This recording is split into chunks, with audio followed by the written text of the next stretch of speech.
May the words of my mouth and the meditations of all our hearts be always acceptable in thy sight, O Lord, my strength and my Redeemer.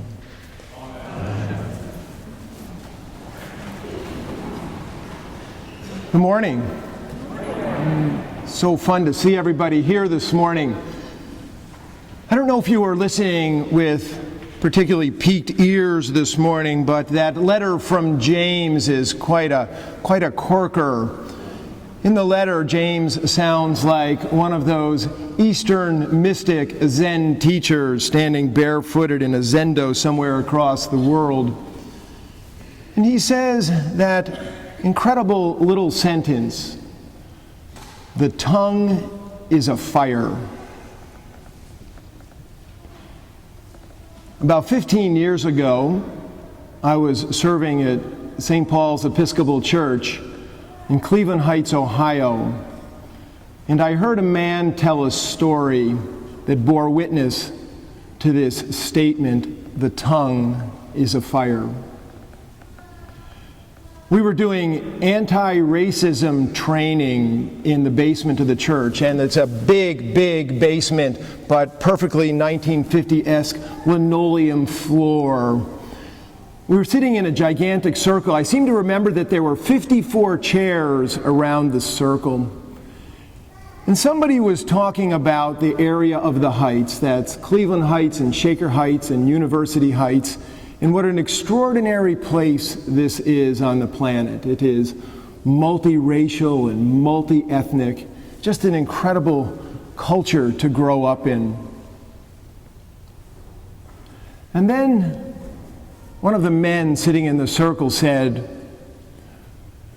"Well, you know, it always wasn't that way. My family and I broke the color barrier." Now, I can still see him sitting there next to his wife. They were perhaps in their later 70s. They were beautiful in their dignity, African-American couple. They were members of the church. He had been a prominent physician at the Cleveland Clinic. And he told this incredible story. I see Lisa, who used to live in Cleveland Heights and knows what I'm talking about, and Catherine Sturgis. But Shaker Heights and the city of Cleveland are separated by a road called Van Aken Boulevard. And in Van Aken Boulevard, there's 2 lanes of traffic going this way and 2 lanes of traffic coming this way. And there's a commuter rail right down the middle of the boulevard. On one side was the white Shaker Heights, and on the other side was the mostly black Cleveland. And this couple decided that they would like to move across the tracks so that their 5-year-old son could go to the Shaker Heights school system. Now, they knew that no realtor would sell a house to a black family. So what they did was they got some friends, some white friends, to go look at the house that was literally across the street and across the tracks. This couple, the white couple, went in and looked at the house and came back and reported on it. And these people decided to buy the house sight unseen, because they knew that if they went to look at the house, it wouldn't be sold to them. Now, I don't remember the story exactly, how the transaction came about, how they managed to pay for it with their money, and I can't remember exactly if it was at the closing or when the moving truck showed up to the driveway that the neighbors came to understand that a black family had bought a house in their neighborhood. But I do remember that when the truck moved in, within a week, their white neighbors had all built fences around their property. And I do remember him telling this story of his 5-year-old son who became friends with the next door neighbor, a little girl, through a knothole in the fence. And they could only see each other's eye. And they maintained their friendship all the way to what was then today.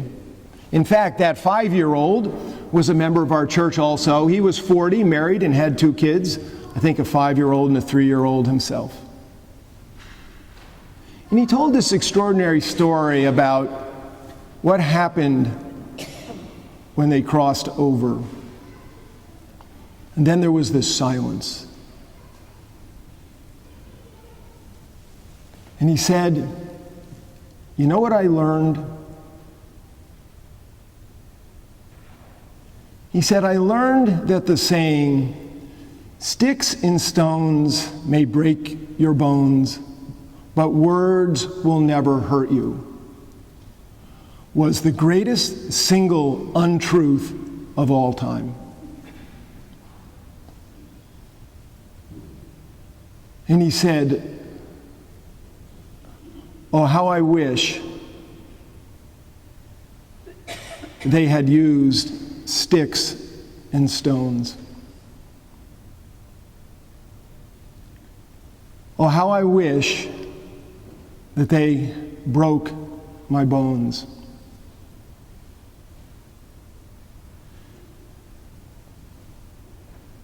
He said, "But they used words.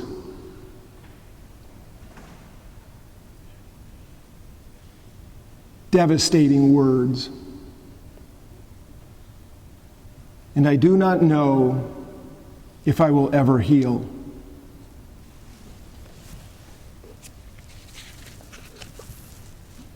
St. James says, "The tongue is a fire. How great a forest is set ablaze."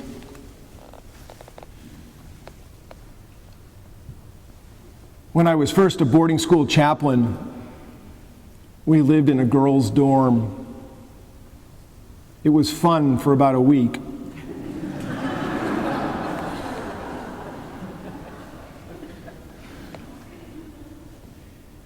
Then I learned that the girls started to change their friendships and say mean things, and they kept coming to me to see if I could change their roommates and their rooming order and who was on what floor. And I was most befuddled by this, and I went to the head of the dorm and I said to her, "Wow, I'm in over my head."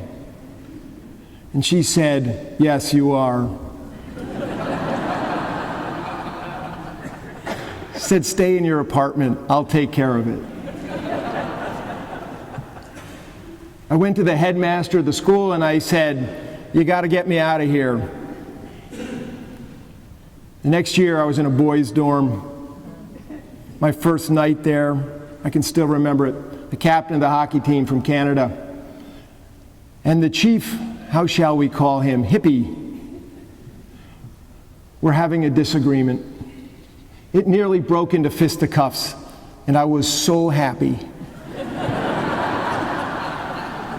I totally knew what to do. I solved the problem, marched back to my apartment with my chest all puffed out, and I thought, man, fisticuffs are way better than words. The tongue is a fire. How great a forest is set ablaze by a small fire. This summer, Jennifer and I went to a funeral for a woman. We were very close friends with her daughter, and this was her mother's funeral. And 3 years earlier, her mother had said to her, "I hope I never see you alive again."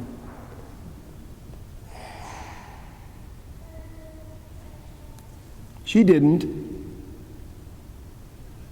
We went to the funeral in a beautiful place, filled with churches, beautiful looking people. They got up and said she was devoted to her family.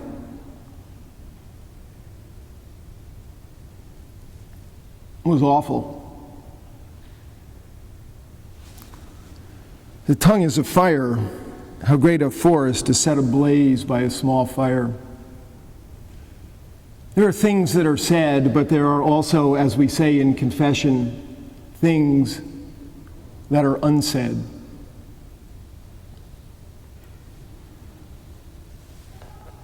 was a young man who died tragically and suddenly.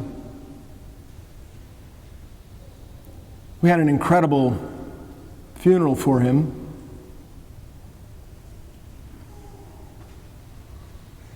Later, his father wrote me a letter. The single most powerful letter I ever read. Had the most painful ending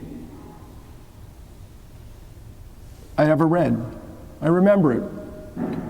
I tried to save it. I just can't find it. My filing system's not great.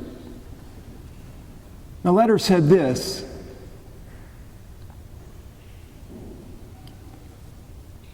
"Oh, the things unforgiven. Oh, the things unsaid. This I will have to live with for the rest of my life."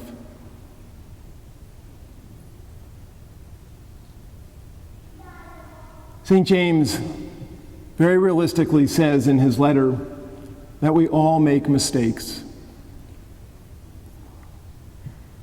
He also says that the tongue is a source of blessing and cursing, and that it should not be the case.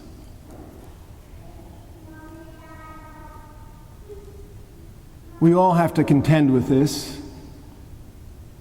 And so perhaps our prayer should be just as the psalmist finished the psalm this morning. May the meditations of my heart and the words of my mouth be always acceptable in thy sight, O Lord, my rock and my redeemer. Amen.